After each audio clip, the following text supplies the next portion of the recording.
So easy. We were there last night and it was just the atmosphere and the presence was, when you get in that place and like you could just go all night, it's like, you feel like, oh my gosh, this is what I was made for. This is what I was created for.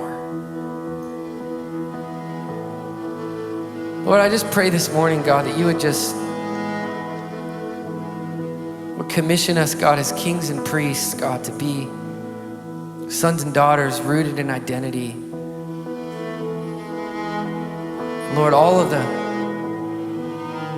songs and the ministry that comes out of our life, that it would come out of that deep well, God, of intimacy.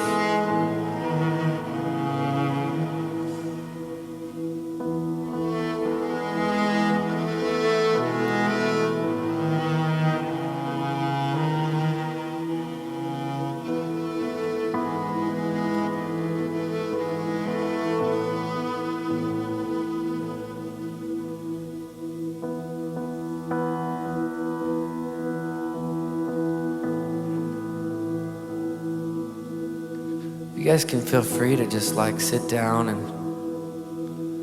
wherever you're at, you can go back to your seat or hang out there. Super chill this morning. We're gonna do some more worship in a little bit, but there are some things I just want to share in my heart.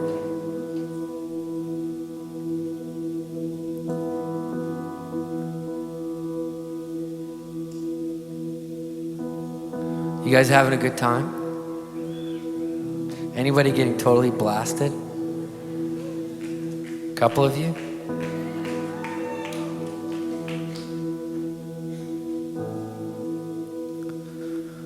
I just really want to honor just this church and this house and Brian and Jen and just the value for worship and the value for the song of the Lord and the value for godly character and integrity that be the foundation. It's really just a blessing and a thrill to be here, and it's really humbling. I just came in a couple nights ago from Europe, and a couple things I want to convince you guys of this morning. One, I really want you to catch the awareness of the global sound of worship that God's raising up. It's currently at a louder amplification than it's ever been in the history of the world. Anybody think that's cool? I traveled already this year almost 200,000 miles all over. And there is not a nation on earth where there is not a significant group of crazy, wild lovers of Jesus pouring out their hearts. It's happening everywhere. And hopefully this morning I'll get a chance to share with you some of those testimonies. But I really want a couple things just in the time that we have. I want you to catch an awareness of the global move of worship.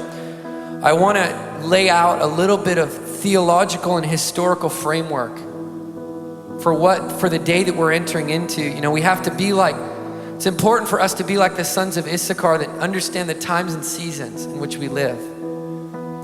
And sometimes, you know, because we live in a culture that's a lot of the times egocentric, you know, that we're locked in, even in worship-wise, we're locked into our 5 to 10% of the world. North America is like anywhere from 5 to 10% of the world. So there's a 90% of the world out there. And a lot of that 90% is crazy, wild, on fire, awakening revival. It's amazing. And I'll share some stats with you later, but I want to bring you into that awareness. I feel like I carry that this morning, having gone around the world. I really want to lay a little bit of theological and historical framework, and then above everything else, I want you just to get baptized and drunk with the new song of the Lord. Just like You know, Psalm 89, it's like when you leave here, in your name we rejoice all day long. That like there were to be a switch that would be flipped and where you guys just can't shut up. Where it infects every part of your life. You know, it's like my little girl. I teach at worship schools around the world, and I've written a couple books on worship and have tons of CDs. But I've never seen a clear example of true worship than watching my toddler grow into a lifestyle of worship. And it's so hilarious, you know, because she's kind of like she's like grown up in meetings. I mean, she's grown up in this, probably 200 something nights a year she does this, you know. And all she's known, you know, from the time that she was in my wife's belly, which my wife has a bun in the oven right now, number 2 on the way, which we're pumped about. I was telling Brian and Jen, it's a male, and I could not be more thrilled. I have 3 sisters, my wife has 3 sisters. To put it bluntly, I've been drowning in a sea of estrogen. And I'm excited that the male drought has ended in my family. But, you know, ever since my wife was pregnant with our first girl, her name's Keturah, and it means fragrance. And ever since she was pregnant, we would take, just as, you know, as a little experiment, we would take these headphones and we would put them around her belly.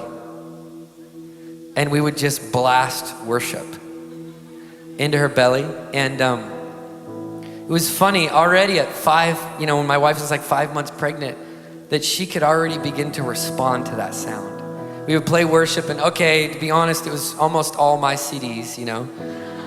Want to get her used to Dad's voice, you know. But there would immediately be a response, and it's funny, you know, it's like scientists and senators would say that that is not a living thing, but yet it already responds to the presence of God, you know? So anyway, so she grew up, you know, the moment that she was born, the moment that she, you know, came into the world, there was worship music playing in the hospital. When we brought her into our car for the first time, there was worship. See, we don't just do worship, like it's not just something we do, it's like who we are as people, you know, and that's the thing, it's like, when it's who you are, it just comes out of you, whether you're mowing your grass or whether you're paying your bills or whatever. It's like worship comes out. And, you know, me and my wife, we did something, we decided, you know, right when we got married almost 7 years ago, that we weren't gonna have a TV in our house. And it wasn't because we're like super religious and like against TV, but it was just because my wife had grown up in an environment where it was just always on. It was always just this noise, you know, and we just wanted to like see what it would be like if we actually had worship music going all the time in our house, you know. So we started doing that, you know, and it's funny, after 7 years, like we haven't had TV and we're still actually kind of cool people, you know. So it's possible, you know, and we really don't miss it, you know, and our home is filled with the presence of God. Everyone that comes in can feel the presence. I mean, it's all the time it's going. It's when I go on runs and I listen to it, you know, worship, I mean, every time, all the time, you know. So when my little girl, when we brought her home from the hospital, we brought her in our car, and worship was going. We brought her home for the first time. So anyway, my point is, she's grown up in this atmosphere, the presence of God. It's all she knows. And she's not even smart enough yet to know the difference between secular music and Christian music. To her, all music is worship. It's really funny. And I noticed this, especially a few months ago. We were in Dubai and we were walking through the mall in Dubai. They have these crazy huge malls there in the Middle East. And you know, it's all these, you know, Muslims with burqas everywhere. You know, we're just walking and she's in her stroller. And all of a sudden the call to prayer comes on. You guys know the Muslim call to prayer? You know, the whole thing. So like the call to prayer comes on and Keturah sits up in her stroller and she just goes, whoa, and starts lifting her hand and singing. Because to her, all music's worship music, you know? So she just has this childlike approach to the presence of God, you know. She still can't sing on key. I don't know when that kicks in for kids, you know. Hopefully soon. But she just, whenever there's music or there's worship, she just dances and sings. And I mean, it's been such like a baptism into the true heart. You know, I just keep thinking of that. You know, the disciples, they come to Jesus, who's the greatest among us? And Jesus says, he says, you can't even enter my kingdom. You can't even get through the door of my kingdom until you become like this. And some of us, we've been in church for so long, you know, it's like Mary. Like, here's a perfect example. Mary. It's unbelievable to me that the standard of worship in the New Testament was established by a prostitute woman. The standard. Like, a prostitute woman was the one that established the standard of extravagance in worship. And here's the crazy part about that. Jesus's best friends missed it. They didn't even realize it. In fact, they didn't just miss it, they got offended. You guys with me? Hello? Like, Jesus' best friends, right? The ones that like hang out with him every day, do what he does, heal the sick, raise the dead, like they're superstars, you know? I mean, they wrote, thanks to them, we have Matthew, Mark, Luke, and John. They took great notes, you know? So, but those guys in the presence of real worship, they missed it. And this is what I love about going to the nations. I mean, gosh, you should see these Muslims that just get saved. Like, they're crazy. Like, because no one's ever told them not to be crazy. They don't know any better, you know? I mean, they're just like, I gotta share this story real quick. So, I was in Turkey a couple months ago. Turkey is the most heavily concentrated Muslim nation in the world. And a little bit about what we do around the world. We have this movement called Burn 24/7. And we plant houses of prayers, and we map out the hopeless, like hard, dark, disgusting, dirty places in the world. And those are the places we go to. And we love it. You know, the red light districts, the slums, the war zones. I'm actually scheming something really cool right now with Heidi Baker, where somebody gave her a ship, and we're putting a whole plan together on taking like all of these worshipers and putting them on this ship and going through the most unreached places in Africa on the ship, just releasing worship. So like, we love just doing crazy things, you know? So anyway, I'm in Turkey, and this is a perfect example of what I'm talking about. And this guy, you know, we're doing 100 hours of worship in the middle of Ramadan, which is the holy of holy months for Muslims. You know, it's when they're all fasting and they're praying. They're actually asking Allah, they want visions and dreams of Muhammad and Allah and even Jesus. Like, they believe Jesus is a prophet, you know, so they're like willing to receive dreams from him. And it's so great because the number one salvation tool in the Middle East is dreams and encounters from the man in white, Jesus, you know? So we spend 100 hours and we gather, you know, I mean, there's 80 million Muslims in the nation, and there's less than 3,000 believers. The thing about Turkey is it's where 70% of the New Testament is either written from or written to. So it's a very important place in biblical history. It's only second to Israel for the most biblical history in the world, you know? And so, but if you go there today, it's just the land's littered with mosques, and it's oppressive and it's dark. And so we do this 100 hours, you know, and a lot of these guys, these Muslim guys just get saved, you know, and they don't go to worship school. They don't know, they barely know about the Trinity. Probably most of them don't know that God's 3 in 1. You know, they have such little knowledge, but what they do with that knowledge, what they do with their worship. And so here's this story of this guy.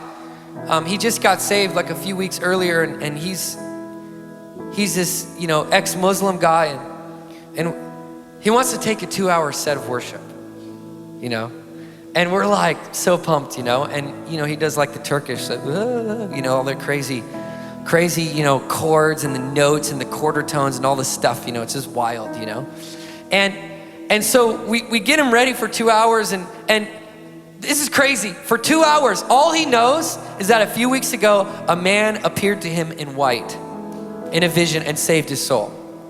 So for 2 hours, that's all he's gonna sing about, because that's all he knows. Which he's like totally up for it, you know? He's like, that's enough for me. I can sing for 2 hours on that, you know? So he gets up there and he starts, you know, we pray over him, and you know, it's funny, you know, we're like from America, and we're like, God, just impart our mantle of worship on him. Lord, just give him everything that we have, because we have so much, God, just everything, you know? And we're like, I love it, you know? We're just like, you think we're like so awesome, you know? And so like, he gets up there, you know, and he just starts going for it. And he's singing, and of course it's in Turkish, so I have no clue what he's singing, but it sounds amazing and it's passionate. If there's anything about worship in the nations, is it's passionate. It is passionate, man. The radical jihadists become the most radical worship leaders you've ever seen. So anyway, he's going for it. About halfway through his set, he just starts breaking down and weeping. I mean, he is just weeping and travailing and playing, you know, playing his songs, and I am so moved. I have no clue what he's singing, but I feel the presence of God so strong, and it just like, and I just begin to weep, you know, and people in the room just begin to weep, and we're all just drawn into this place of intercession and worship. And anyway, afterwards, he gets a call that morning. This was a late night set. He gets a call that morning, and apparently halfway through his set, he was praying, you know, he's singing about the beauty of the man in white. And then he decided, you know, I just want to pray for my family. You know, he's about 300 miles away from where his family is in Istanbul, and he's praying, God, Jesus, the man in white, would you show up to my family? Jesus, the man in white, the beautiful one, show up to my family. And then he begins to pray for his sister, who's laying on a hospital bed in a coma because she's dying of kidney failure. Begins to pray, Jesus, the man in white, you're so beautiful, you can heal my sister. You can heal my sister. And he just begins to sing, and he begins to weep. And the story goes is that in the middle of the night, as he's singing that, his sister, who's in a coma, goes into a trance and a vision. And she sees and hears this sound of a prayer room. And it's not a Muslim prayer room, it's a Christian prayer room. She sees people with Bibles, she sees people singing, she sees people waving their hands. And she's in a coma. As she sees this in the middle of her vision and trance, all of a sudden she wakes up. In the middle of a coma, dying kidney failure, she gets up. And you know, she's got like all these, you know, in a hospital, you got all those things on her, and everything's like beep, beep, beep, beep, beep, beep, beep, beep, going crazy, and the doctors are running around. It's like the middle of the night, and her doctor that normally is looking after her is not on call, and it's some poor guy, you know, who's got the night shift. And he runs in there, and he sees this dead girl looking at him like this. And so she gets up, and she's looking at him, and he's looking at her, and he takes her chart, and he looks at her chart, and he looks at her, and he does these tests, and he looks at her chart, and she's just sitting there looking at him, you know? And he goes, I don't understand, like, I don't see this on your chart. When did you have a kidney transplant?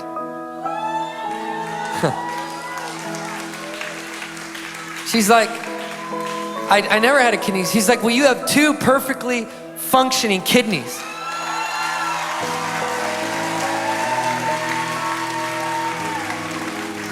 So this is the funny part, you know, is that, like, he tells us this story, you know, of course, family gets saved, the whole deal, you know, and we are freaking out. I mean, we're doing the like totally American high five, yay God, oh my gosh, I need to tweet this, oh my gosh, we're freaking out, I can't believe it, I need to put it on the newsletter, you know, we're all just going nuts. And he's like looking at us, you know, he's like a little confused, and I'm like, you know, through translator, I'm like, what's up, you know? And he's like, well, I'm confused. And he said, doesn't this happen every time you worship?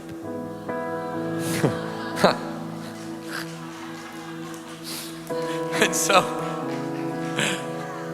so I'm standing there, and, you know, I'm looking at my friends, and I'm like, good point. And I'm like, can you pray for, can you?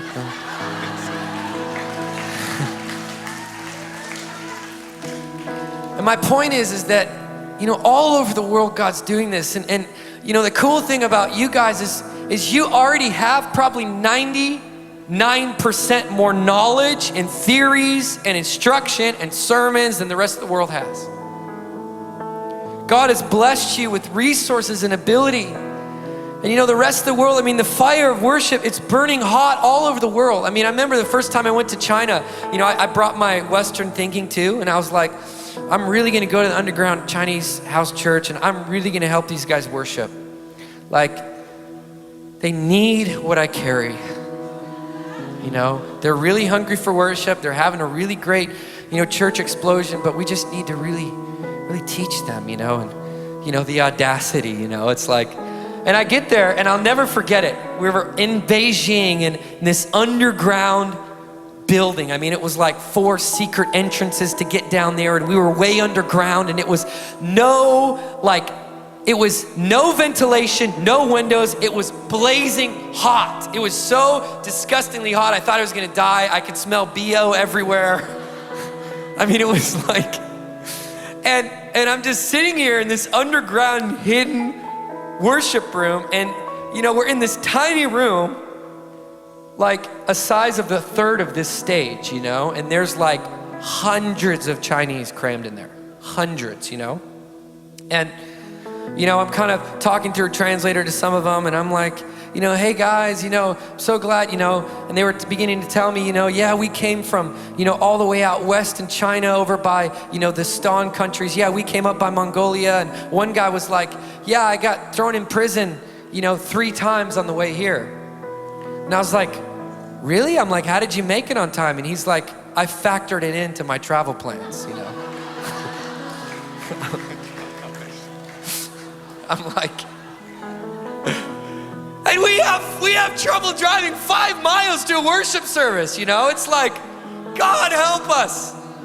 But anyway, so, I show up and I'm like, I always try to learn like a word or two, at least in the language that I'm worshiping in, and I'm like, if I learn Jesus, and if I learn come, and if I learn glory or something, like those are enough mileage, to get me going. And so I learned a couple words, and I'm getting there, and we're with all the guys, and I'm like, okay, how should I sing this? What melody should I play? What key should I play? And I really want to help these guys go there, And I'll never forget, it was like the moment I strummed the first chord, like didn't even really get to sing yet, just one chord. The entire room erupted, like in a split second. It wasn't like a warm up. It was like first chord, and people are crying, and people are on their face, and people are weeping, and people are jumping, and people are screaming. And it's like, all of a sudden I look around, and like, I realize they don't need me. They don't need my songs. They don't need my anointing to usher them in. Like, I pretty much, for 2 hours, played background music. I tried to change keys. I tried to change songs. Nothing worked. They didn't care. And I was just sitting there, and I'm playing. And as I begin to watch them worship, the Holy Spirit, it lands on me with conviction of how little zeal that I do have. And here I am going around the world, and I'm this, hey guys, now we can really worship, And I'm watching these guys, and my point in all this is God. It's funny, the Lord, He uses the children. He uses Mary, this prostitute woman, for crying out loud. No one knows where she's coming from. It would probably offend us if we knew where she was coming from that night. And she just busts into the room. She forgets the protocol. She doesn't know the protocol. She busts into the private, secret meeting with the big pastor. Interrupts his meal with his best friends, and extravagantly takes a costly bottle 2 years of wages, and without even thinking about it, wastes it all on him. And I know we get this message preached all the time, but I feel like to some degree we still haven't gotten it yet. You know, because it says that as she did that, like the disciples, the ones that know all the theology, that went to all the schools, that went to all the conferences, that know everything, they missed it. And immediately as they saw the extravagance of her offering, offense rose in their heart. They said, well, what are you doing? This is such a waste. Don't you know what you're doing? We could have used this for our building fund. We could use this for the orphans. We could have used this, and here you are, you're just wasting. And Jesus looks at him and he rebukes him and he says, you have no clue what real worship is. You know, this crazy woman, mascara running down her face, hair everywhere. I mean, talk about a dramatic moment, guys. I mean, you think you're dramatic in worship? Give me a break. I mean, this woman is out of control. She's a fanatic. And yet, it talks about that as her fragrance was released. It says this line is my favorite line in John 12. It says, and the fragrance filled the room. That means everybody that walked into that room could literally smell the worship of one crazy prostitute woman.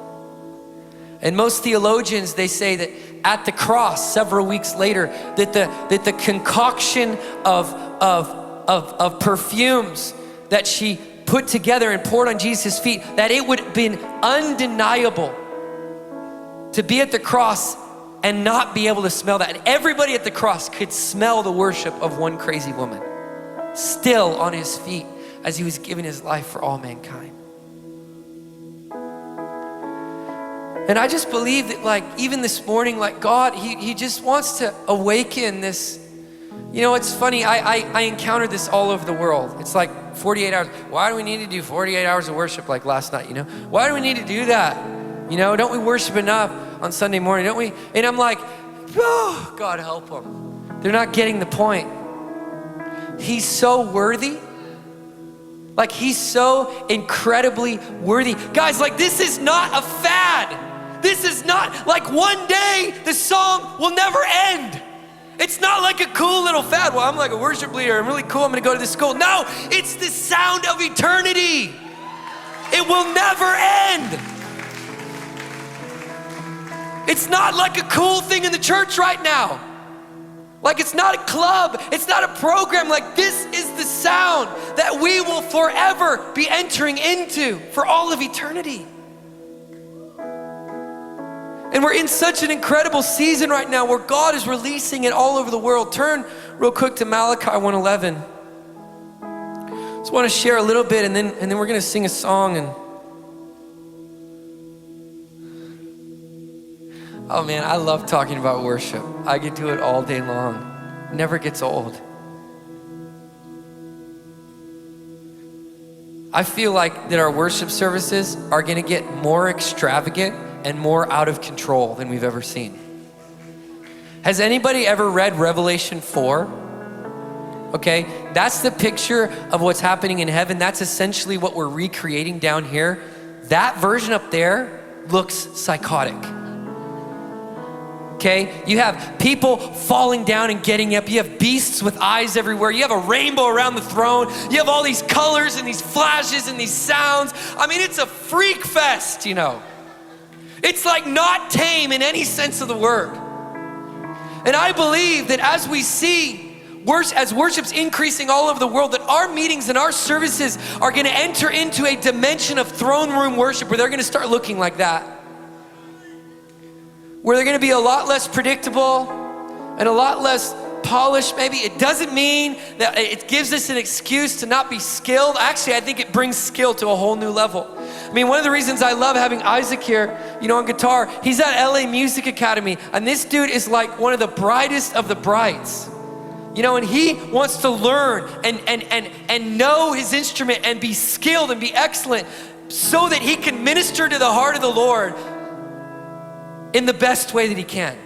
I mean, it's like Leonard Jones, you know, it's like you guys know Leonard Jones? He's this crazy dude, you know, long hair, morning star, you know, like wild guitar solos. First time he ever stayed at my house years ago, 7 a.m., literally 7 a.m., I hear this, you know, in the room next door where he's staying, you know? And like, he was just going after it on his violin, you know? And I walked in there at 7 in the morning, I'm like, bro, like the service isn't until tonight. Like, can you just like chill for a little bit, you know, so that we can sleep? And, you know, it's like, and he's like, oh no, I do this every morning. And I'm like, why? You're like amazing, you know? He's 60 or 62 or something, you know? And he's like, well, and this was the line that got me, you know? This was the line where it was like, arrow of conviction, boom, you know? He said, well, I never want my skill to prohibit me playing a melody that the Lord allows me to hear. I look at him and I'm like, okay, keep playing. I went and got earplugs, you know, went to bed. But like, I think that the extravagance of worship that's coming in this season, like millions and billions of dollars are gonna be spent on worship. Millions. Like so much money, just like Mary, we are gonna walk into a season, guys, where we see the most extravagant, outlandish worship services the world's ever seen.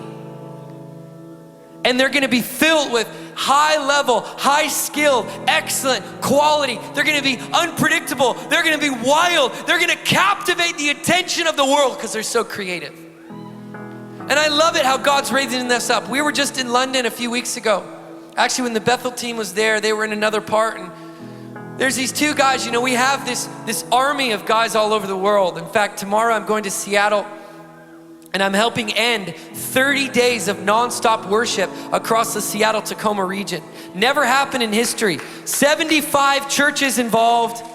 Every single 24-hour period is being held at 4 simultaneous locations. I mean, it's the most ridiculous display of worship that region's ever seen before. The church is being unified like never before. It's wild, and we're going to finish it off tomorrow night. And all over the world, there's this extravagant displays of worship that are being raised up. We were in London a few weeks ago, and these two leaders, they had this dream. They were like, you know, we should fill a stadium with worship in London for the Olympic Games, you know. These are just young 20-something burn leaders. Not a lot of clout, not well known, not like plugged into it, you know. They're just guys with a dream. You know, God deserves worship from London, which happens to be the most expensive city in the world, which happens to be the most ridiculous cost to do anything, you know. And so they had this dream, you know, we should fill a stadium with worship before the Olympics. And I'm like, that's awesome. Like, let's put a 10-year plan together, you know. We could really do this. They look at me and they're like, no, we have to do it this year. And I'm like, oh, God bless you, God bless you, God bless you. I mean, these guys can barely pay their cell phone bill. You know what I'm saying? And they're dreaming of a stadium filled with worship. They crunch the numbers. They come to figure out it's gonna cost them 150,000 pounds for 8 hours of worship. It's like $220,000, right? Can't even pay their cell phone bill. One of them works at Starbucks. You know, it's like, but God deserves it, why not? No connections.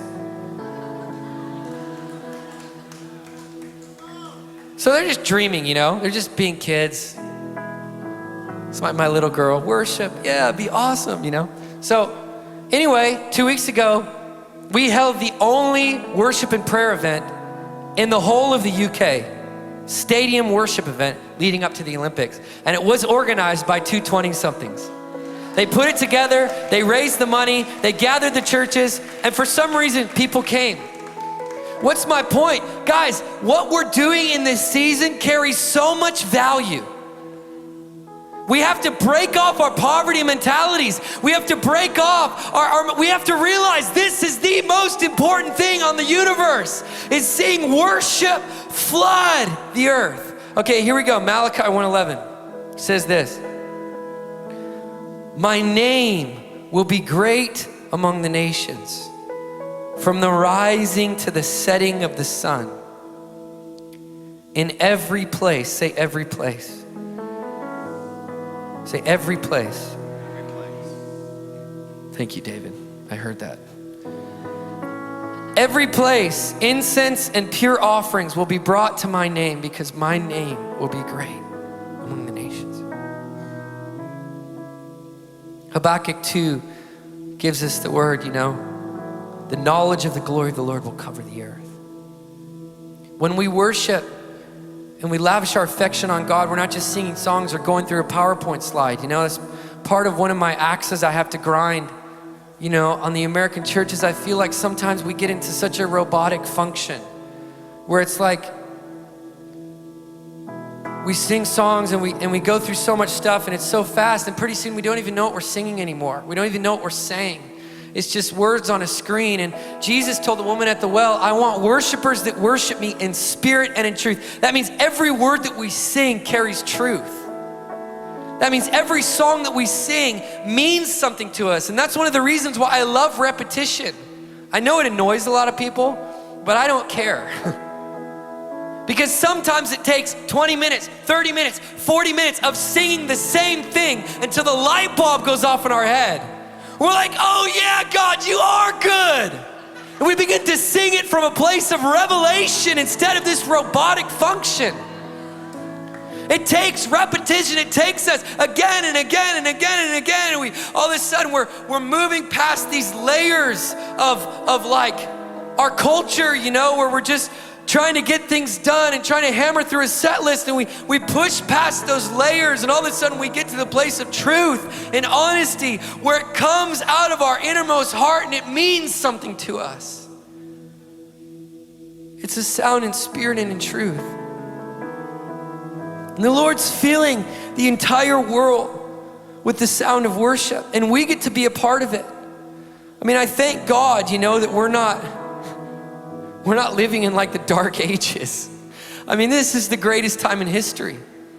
It's like, these are the greatest days. I mean, I said this the other day, every single 24-hour period, almost 250,000 people get saved every day. I think I heard like one distant wow. I think that was it. That's, okay, let me try this again. That's probably the best news you've ever heard in your entire life. Okay, the season that we're living in is one that guys like David and guys like Paul and guys like John the Baptist, these guys like looked on with envy. And here we are drinking our Starbucks, waking up in the morning, alive, the greatest hour in history. Totally unaware, a lot of us. Totally unaware that we're still winning.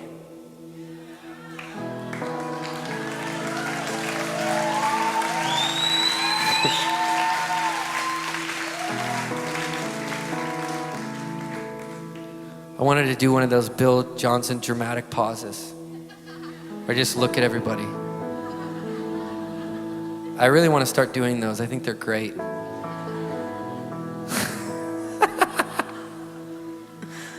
But I really do, guys. I mean, if there's anything, I feel like that part of what I'm here for is to just, I talked about it last night, like recalibrating your heart, like putting the defibrillators from heaven on your heart. To realize that we're a part of something that's so much bigger.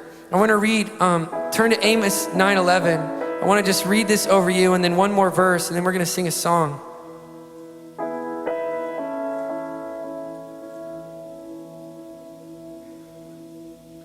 I love it that some of the most skilled and talented artists and musicians I know are literally wasting their lives on Jesus. Like this guy right here, he's a freak of nature. Songwriter, musician, like he's incredible. He could woo stadiums of thousands of people, but no, what is he doing? Singing in the middle of the night in Pasadena, California. Wasting his all on Jesus.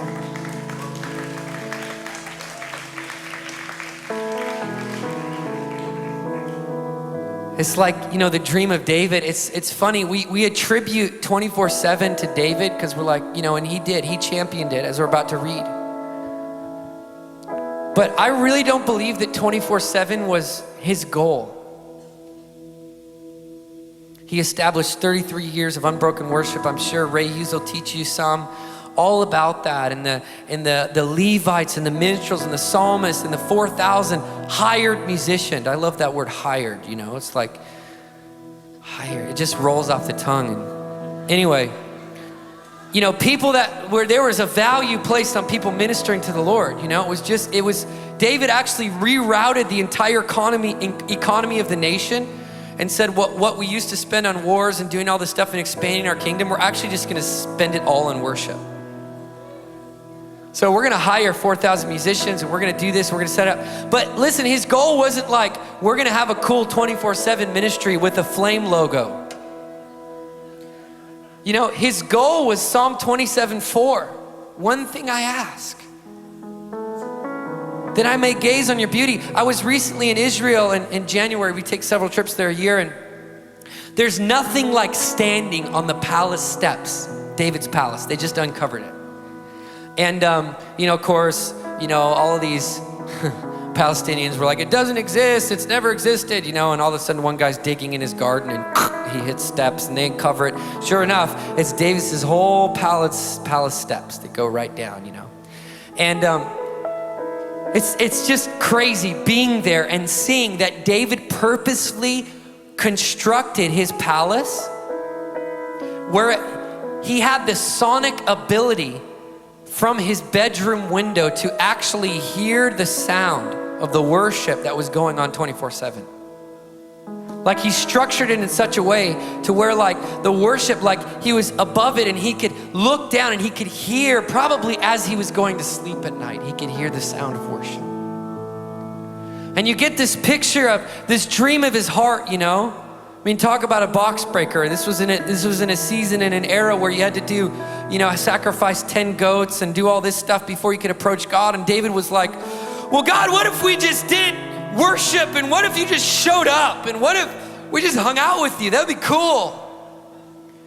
And so he broke every rule in the Old Testament and he established the first tabernacle without any blood sacrifice. The only sacrifice was the sacrifice of praise.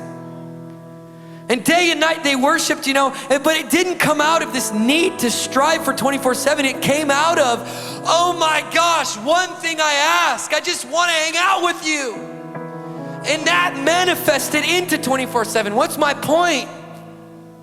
Is that, guys, we don't worship and perform because we want to like gain his attention or his affection, or we want to like create a cool ministry thing. We don't get lost all night long so that we can put a gold star. I did the 2 to 4 a.m. set, God. Here's my gold star. No, we're totally inebriated and intoxicated with the beauty of who he is. We can't help ourselves.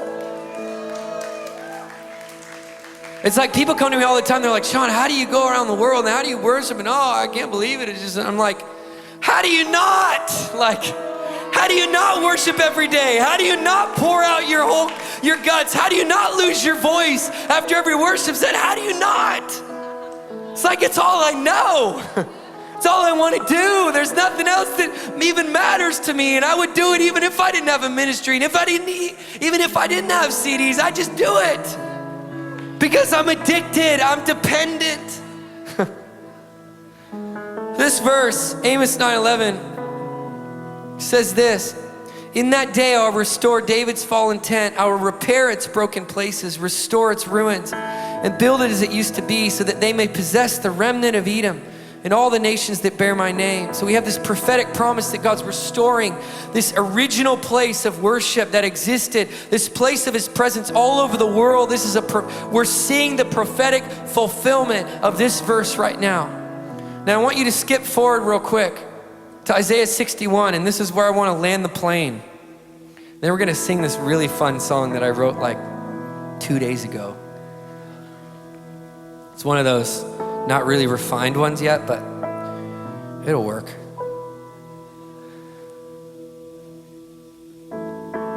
I believe that this chapter, man, I've just been praying into this. We're about to start our worship school on Monday. We're starting worship school in Harrisburg, Pennsylvania, and we're going for a month, and we're just gonna pour our guts into a small group of students just to really, my heart is to see musicianaries raised up that will take their sound to the darkest and hardest nations in the world. We're connected to the biggest and largest missions organizations, and you know what the number one need is? The tsunami wave comes to Japan, the earthquake comes to Haiti. The number one need is never for food and aid and water and all that stuff, which is important. They need that. But the number one need is what I preached on yesterday. We need psalmists that can come and release the atmosphere of heaven. Our guys, right after the earthquake in Haiti, we sent a bunch of worshipers down there, and it's just, the whole place is a mess. There's no buildings, everything's just destroyed. And they show up and there's body piles of people. The place smells horrible, it's hopeless. And they decide that they're gonna do a 200-hour burn. A couple guys, yeah, we're gonna worship for 200 hours, It's like, really? Yeah, we're gonna worship for 200 hours. And we're gonna gather as many people as we can, and they got there and realized there's actually no buildings to do this in, so they had to set up some kind of tent thing. And so in the midst of the crisis, in the midst of the hopelessness, in the midst of the disease, they gathered people together and they went after it. And the reason they did 200 hours is because they wanted every hour to represent 1 year, 200 years, where the nation of Haiti was dedicated to demons. They wanted to see a sound of redemption come forth. So for 200 hours, they worshiped. By the end of that 200 hours, they had literally thousands and thousands of Haitians gathered around this little tent. The presence of God was released, healings were released, and then a few weeks later, this whole thing culminated in the day where the president or the prime minister leader gathers everyone together, and for 200 years they dedicate once again their nation to witch doctors. They dedicate their nation to darkness. This year there was such a profound effect from that 200 hours and a ripple of worship that went across the nation that the president gathered everyone together, and they said, this year, after 200 years, this is the first year we're gonna gather people together for one entire day to worship and pray to Jesus.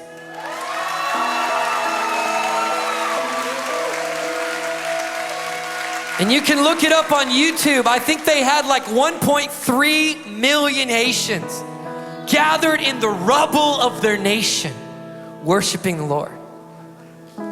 There is such a need for psalmists that will bring the reality of heaven and pull it down to the earth in this season. As the crises of the world increase, which by the way, they're gonna increase, Matthew 24, everyone knows. As crises increase, the demand for worshipers, the hunger, the groanings of the earth increase for you. And that's why I believe that God is landing even on this worship ministry. I believe it's gonna get bigger, it's gonna increase in size, that these teachings and these worship is gonna go out viral to the nations, and it's gonna raise up an entire generation of worshipers that carry that psalmist anointing, that can pull down the realities of heaven to the earth. Okay, here we go, Isaiah 61. And this is what I want to close with. It's funny, I've been in this season where the Lord's been breaking off poverty stuff off of my own life. It's a cool example. I have this red guitar back here. It's pretty fancy, huh? It's my first electric guitar. I kind of just started, and a couple months ago I was in Germany, and I walked up to this really famous guitar company store, a company called Duesenberg. And I said, you guys don't know me, but you should endorse me. And they're like, who are you? And I'm like, yeah, my name's Sean, and I do worship all over the world, and I have the most important job on the planet. And so you really need to sponsor me, And they just kind of looked at me and they're like, are you serious, And you look on their website and it's like John Mayer and like Carrie Underwood and like Bob Dylan and like the most epic, musicians and guitar players, and like here I am, standing there. And the Lord was using this situation to just break off the poverty mentality that I have and that a lot of us have as worshipers where, oh, we just want to make it by.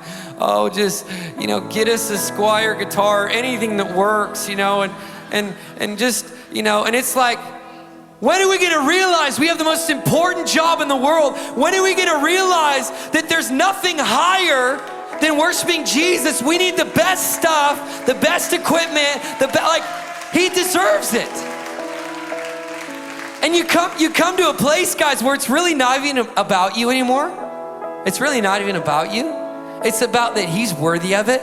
So I'm gonna get the best dang electric guitar I can find because he's worthy of the best sound possible from planet Earth, So anyway, I sent these guys some videos, some YouTube videos, and just some worship CDs, And I'm reiterating myself, I go around the world and you guys should really sponsor me. And I just thought they were just gonna think I was a joke, So they emailed me back and they're like, no one's really approached us to sponsor them.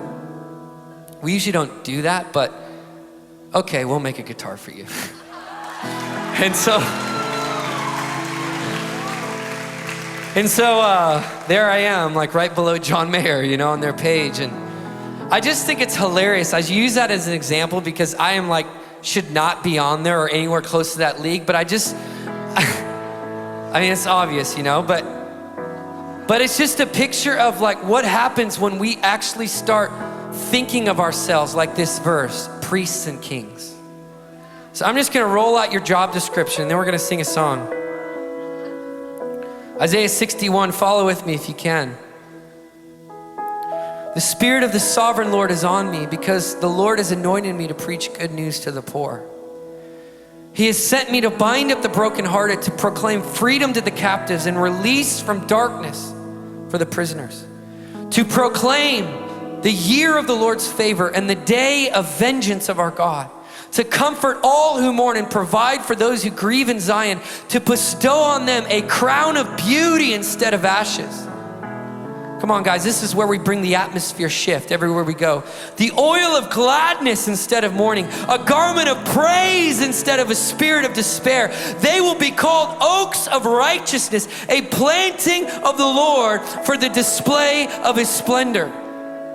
They will rebuild the ancient ruins and restore the places long devastated. Many of you guys are here, you're like, you don't know about my city, it's so hard and there's not, and I don't know, maybe I could just moved to Bethel and it would feel better. No!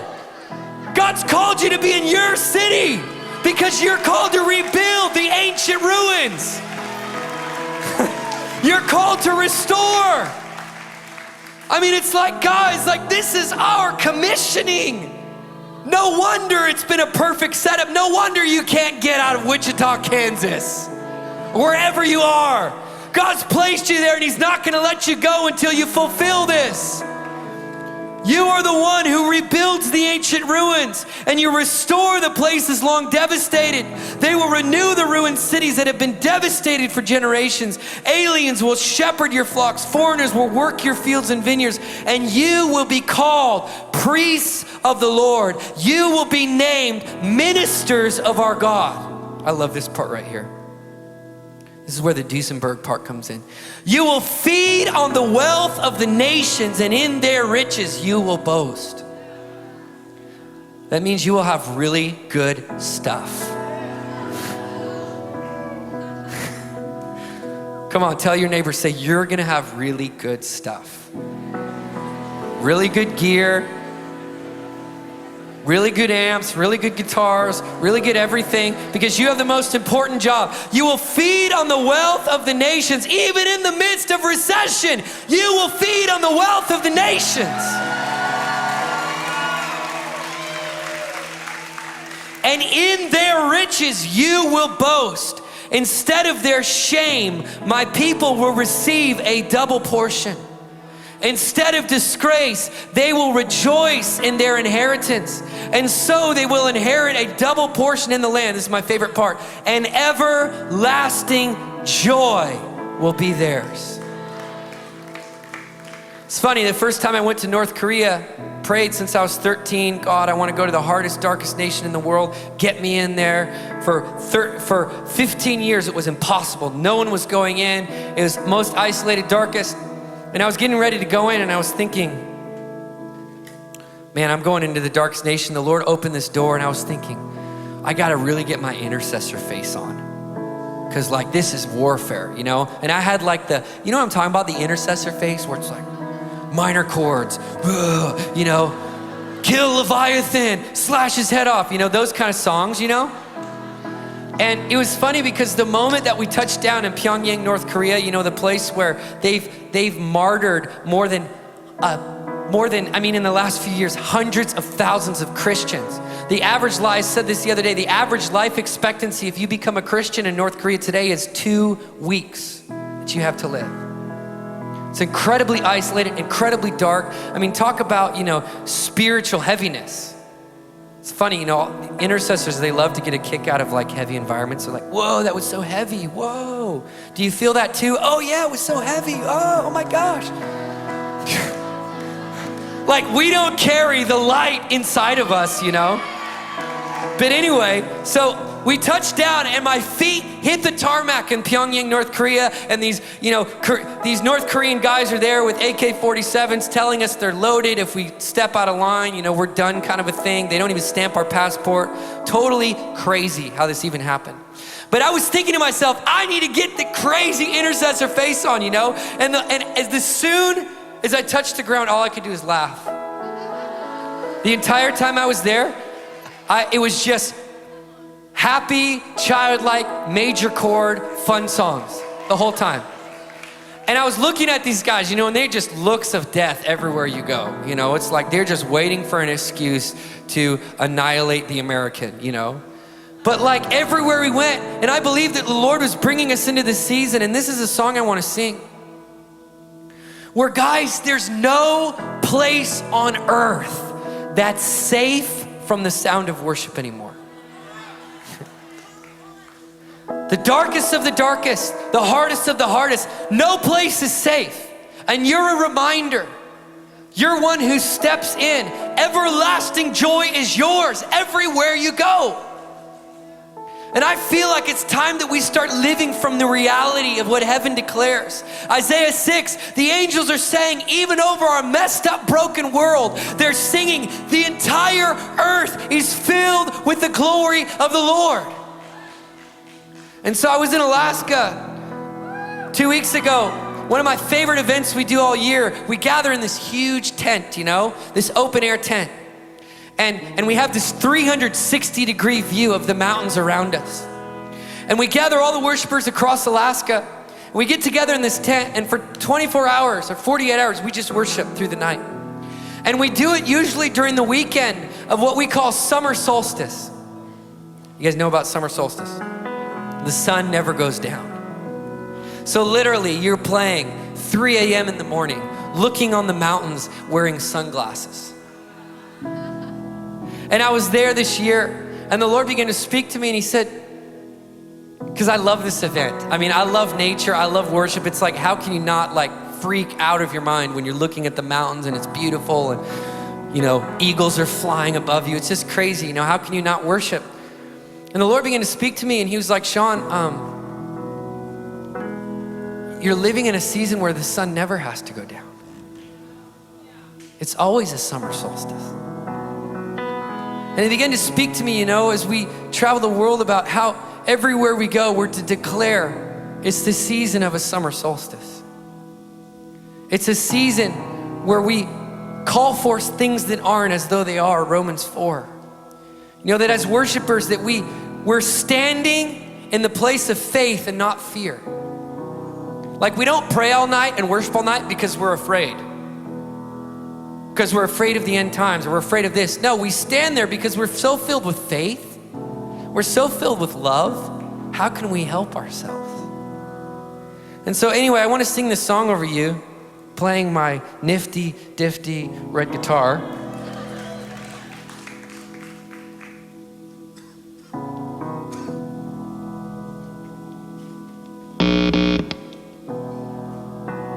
That was the amp.